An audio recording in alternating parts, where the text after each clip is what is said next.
Bismillahirrahmanirrahim. Assalamualaikum warahmatullahi wabarakatuh. Ahlan bikum min jadid di dalam Ramadan series kita dengan tema Beningkan dari Hati.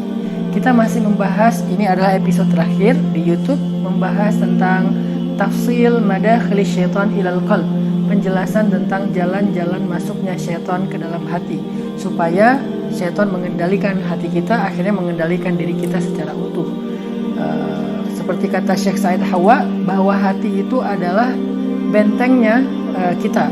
Kalau benteng sudah dikuasai oleh syaitan, maka diri kita seutuhnya dikuasai oleh syaitan. Sehingga kita harus hati-hati menutup celah-celah dan pintu-pintu masuknya syaitan ke dalam benteng hati tersebut. Nah, di antara madakhil atau celah dan pintu masuknya syaitan lainnya adalah al-jahl, kebodohan teman-teman, atau al-awam, keawaman kita terhadap ilmu agama khususnya.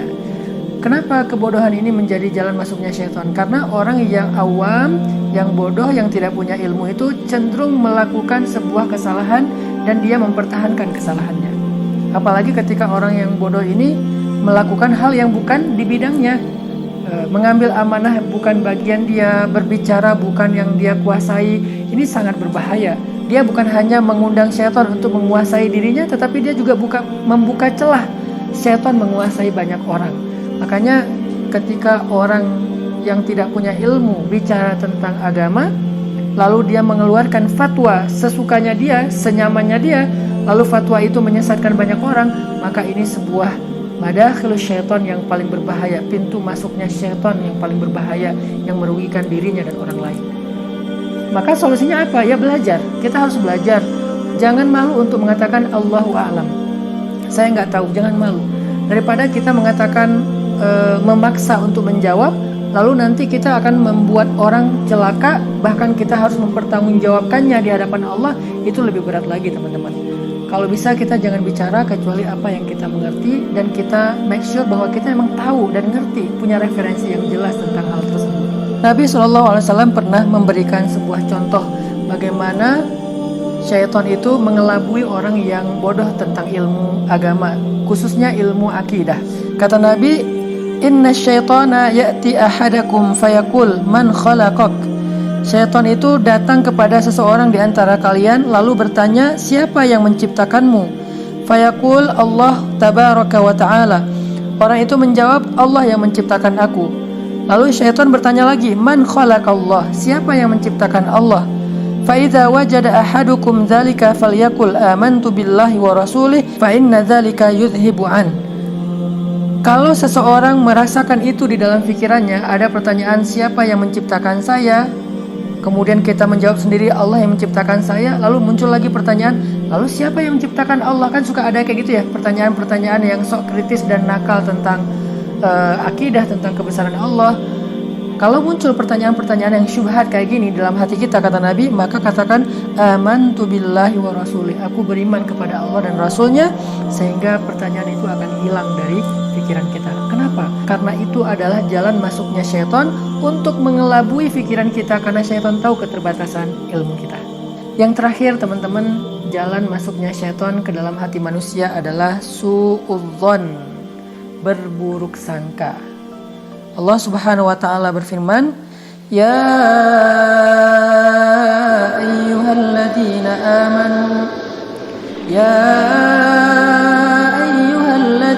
amanu ijtanibu katsiran minadh-dhann inna ba'dadh-dhanni itsm."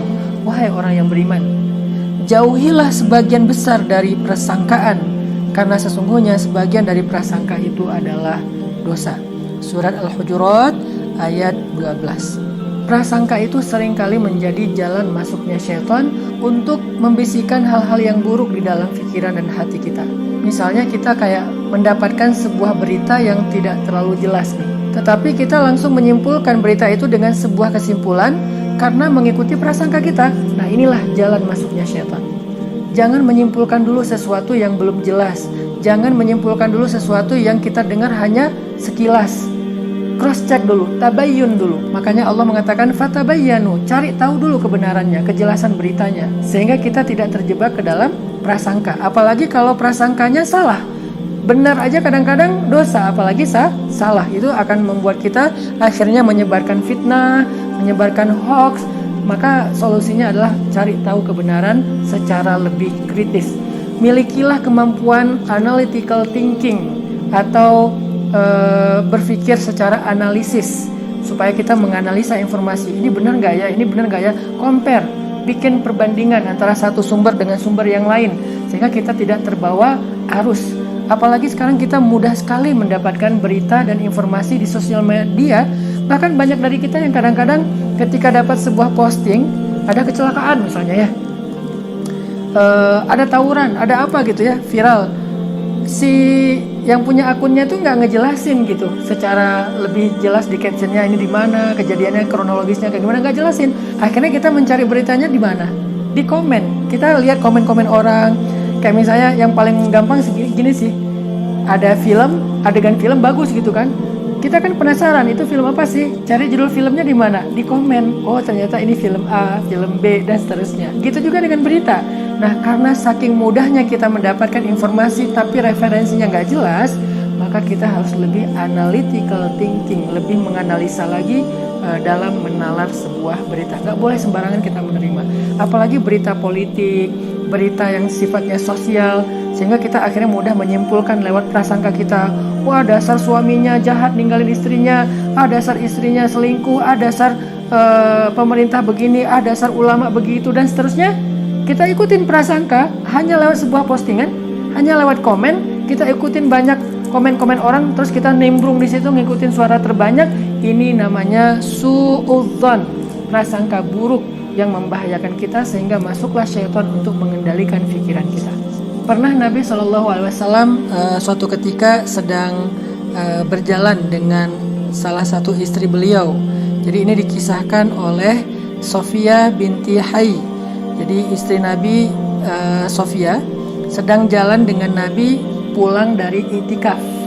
Jadi waktu itu Sofia istri Nabi itu menemani Nabi itikaf di masjid, tapi udah kemalaman. Akhirnya Nabi keluar dari masjid mengantarkan Sofia pulang. Nah karena perjalanan dari masjid ke rumah Sofia itu agak gelap, di tengah jalan Nabi berpapasan dengan dua orang sahabat. Dua orang sahabat ngelihat Nabi lagi jalan sama seorang perempuan, sama seorang cewek. Mereka kemudian menghindar karena mereka takut Nabi merasa malu ketahuan jalan dengan cewek. Akhirnya mereka menghindar masuk ke sebuah gang. Nabi tahu ada mereka. Akhirnya Nabi memanggil, kesini dulu kata Nabi. Ini adalah Sofia istri aku. Aku bukan jalan sama orang lain yang bukan mahram aku gitu. Kemudian sahabat ini mengatakan, ya Rasulullah, gak mungkin kami berpikir yang macam-macam tentang engkau. Maka Nabi SAW kemudian menjawab, inna syaitana yajri min ibni Adam majrad dam minal jasad.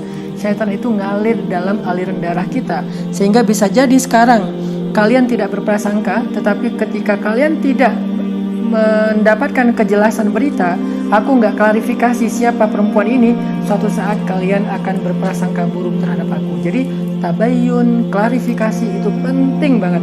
Sampai Nabi aja yang suci, yang tidak pernah berbuat dosa, takut sahabat terjebak dalam prasangka tentang perempuan yang berjalan bersama beliau, sehingga beliau bertabayun, ini adalah Sofia istriku. Bagaimana dengan kita? Keharusan kita untuk tabayun atau mengklarifikasi sebuah berita menjadi sangat darurat, sehingga kita tidak terjebak di dalam bisikan-bisikan syaitan yang membuat prasangka-prasangka buruk kita terhadap orang lain. Semoga jalan-jalan masuknya syaitan yang dijelaskan oleh Syekh Said Hawa di dalam kitab Tazkiyatul Anfus ini menjadi referensi yang baik buat kita untuk menutup celah-celah syaitan agar tidak menguasai benteng hati kita. Barakallahu fikum.